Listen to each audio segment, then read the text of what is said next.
In this video, I am going to show you how to fix export video from Capcut Join Pro problem.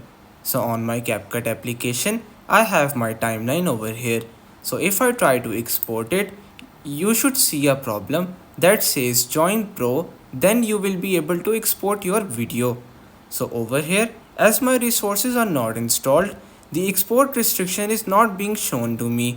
But in your case, if your resources are fully installed, you will certainly see that problem if you have used a paid feature or a paid effect in your video. One more thing that you should keep in mind is that this isn't actually a problem.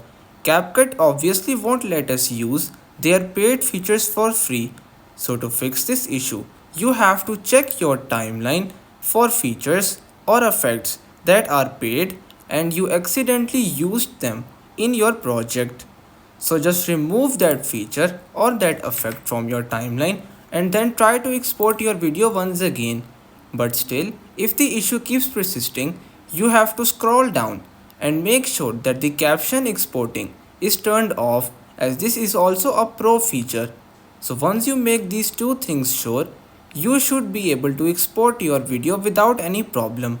That's pretty much all for today's video. Consider subscribing to our channel for more informative videos in the future. Until then, stay safe.